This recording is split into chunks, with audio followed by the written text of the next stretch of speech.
Imagine you're a young kid in perhaps the best years of your life, in perhaps one of the most wonderful cities in the country, known for its urban tree cover and gorgeous lakes. Now imagine watching your favorite parts of the city deteriorate because of the increasing levels of pollution. Your favorite lake looks a little discolored and smells a little off.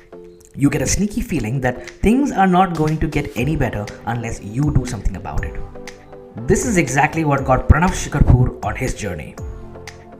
According to an article published by the Down to Earth journal, none of the lakes in the city of Bangalore falls under Class A or Class B category as graded by the Environmental Management and Policy Research Institute.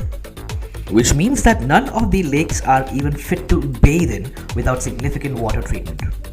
Upon further inquiry, Pranav discovered that while the problem was apparent quite literally on the surface, it actually runs a little deeper. There wasn't enough data to show the government to take notice and act. Upon deeper examination, he discovered that there weren't enough cheap testing methods to even build a case.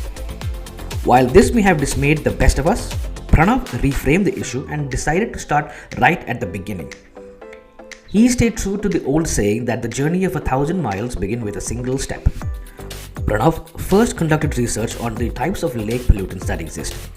He reached out to the Solve Ninja movement to interact with members of the team already involved with cleaning up lakes within the city to get useful intel.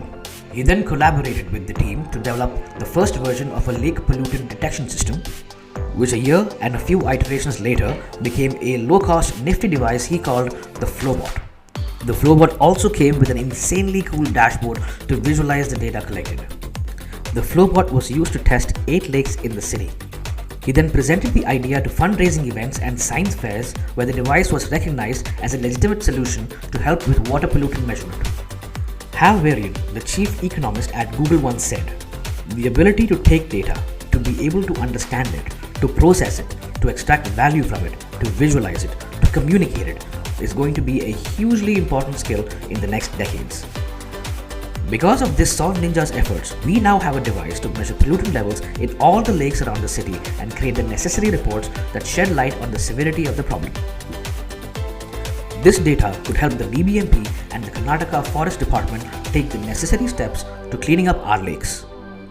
Pranav's solution won the Grand Award at the International Science and Engineering Fair, and he also became an Ashoka Youth Adventurer. Armed with his natural curiosity and solver attitude, and the skills he acquired while materializing the Flowbot project, Pranav today is involved in enterprises in various stages of development, including an edtech platform catering to the passion economy. His problem-solving journey inspires all of us to do whatever it is that we can to solve civic problems locally. We here at the Solve Ninja movement love instances of civic leadership and are inspired by what the youth can do to take this country forward. If you too love such stories, consider following our page, share the post and spread the word so that your friends too can be inspired to act. Leave a comment about how you are taking steps to solve locally or reach out to us to collaborate on something you are passionate about fixing. Until next time, solve small, dent big.